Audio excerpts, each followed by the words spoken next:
Yo tenía pensado que al haber una iniciativa presentada por Alianza Republicana Nacionalista diametralmente opuesta a la que presentó el grupo parlamentario del FMLN el día de ayer, le quedaba clara a la población quienes están a favor de este genocidio global de inocentes y quienes estamos a favor tanto de las mujeres como de la vida.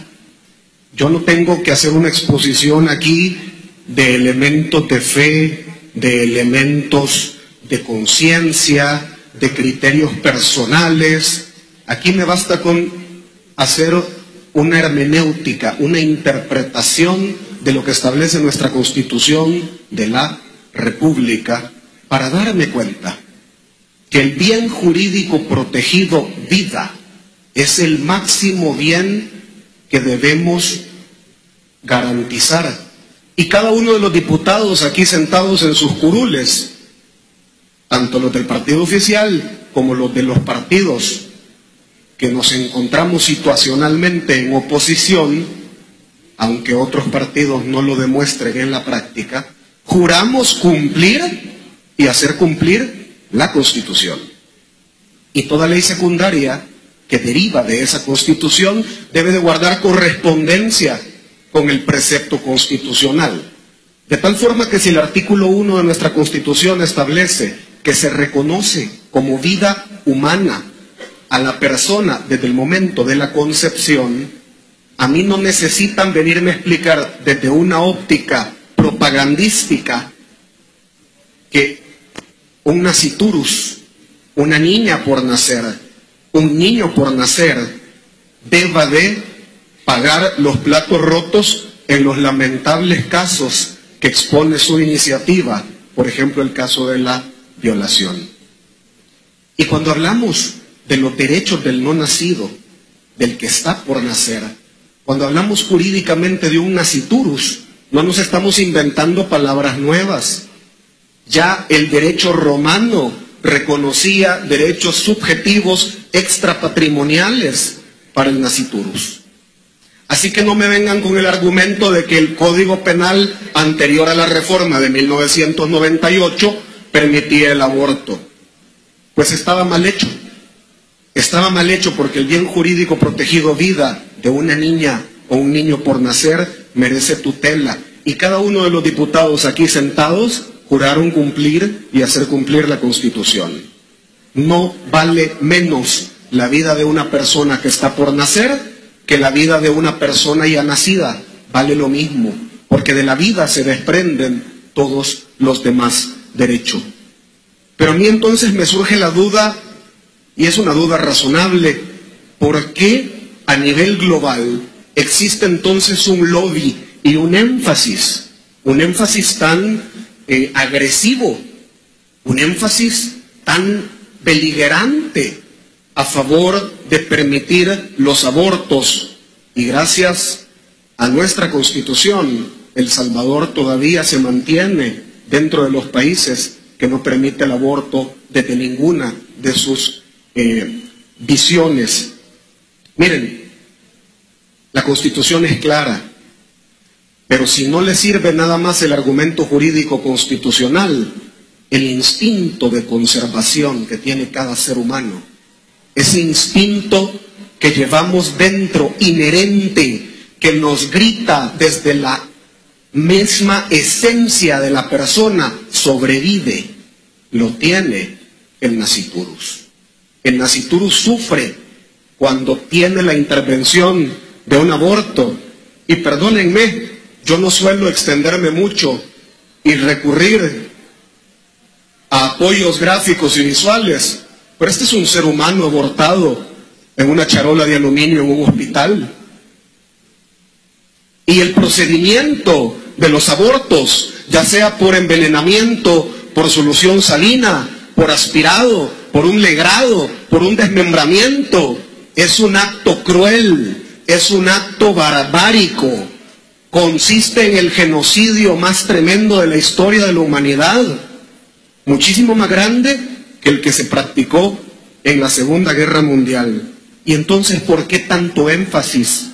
¿Por qué qué tanto apoyo y propaganda para cometer este genocidio de seres humanos? La respuesta siempre es simple. Follow the money, dicen los norteamericanos de los análisis. Busca el dinero. Es un lucrativo negocio que genera una industria global de aborto impresionante. Algunas cifras. Miren, el negocio del aborto ha generado desde 1977 para una sola compañía, que es la más representativa a nivel global, ingresos de más de 815 millones de dólares por procedimientos abortivos.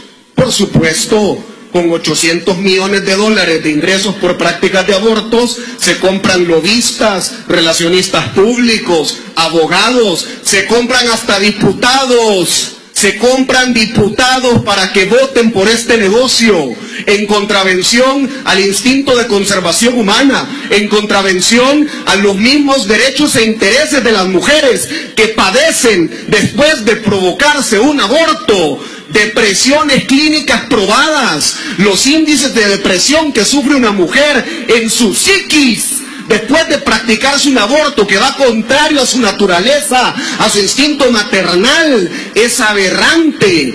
Yo no puedo entender desde ninguna óptica, como jurista, como diputado, que el amor al dinero nos haga tomar una decisión de practicar, al igual que los otros países que así lo hacen, este genocidio de seres humanos. Las gráficas son claras. Están matando niñas y niños con derechos subjetivos, con el derecho a la vida, con el derecho a existir. Niños que tienen rostro, niñas que tienen huellas digitales, niñas que tienen derecho a nacer y a vivir. ¿Y dónde termina el derecho de cualquier ser humano? Donde inicia el derecho de otro. Así que con todo el cariño y el respeto que le tengo a las mujeres de la República de El Salvador, tienen derecho a organizarse, tienen derecho a plantear sus pretensiones de forma pacífica y expresar sus posturas, aunque contradigan la visión del resto de salvadoreños. Pero aquí en El Salvador, la mayoría de los salvadoreños, y esto lo digo con conocimiento porque yo hago la investigación correspondiente a las iniciativas a las que impulso, la mayoría de los salvadoreños son pro vida. La mayoría del pueblo salvadoreño considera que el aborto es un crimen. La mayoría de los salvadoreños reconoce que somos persona humana desde el momento de la concepción. Y si una auténtica feminista se quiere preciar de ser feminista, debería de procurar garantizar el derecho a la vida de una niña por nacer. Y antes de cerrar mi intervención, porque tengo que respetar también las pretensiones de intervenir de mis colegas, quiero recordarle una cosa a la audiencia que ha venido hoy, que de forma violenta también agredía a mi colega Margarita Escobar, que merece respeto como diputada cuando está debatiendo con altura y con respeto para toda la audiencia. Tengamos mucho cuidado, porque hasta el día de hoy el aborto es penado. Y tengamos mucho cuidado de estar cometiendo apología para cometer delito de aborto cuando estamos visitando mujeres que tienen poca formación, se lo reconozco, se aprovechan de la poca formación para, mediante coacción, propaganda y engaño, hacerlas asesinar a sus hijas o hijos que están por nacer.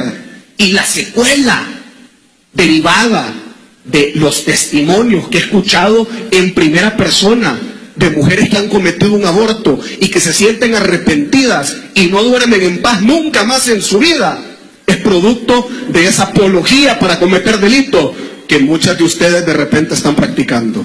Tengamos mucho cuidado, porque hasta el día de hoy, en mi Código Penal, es delito, y también es delito la apología para cometerlo.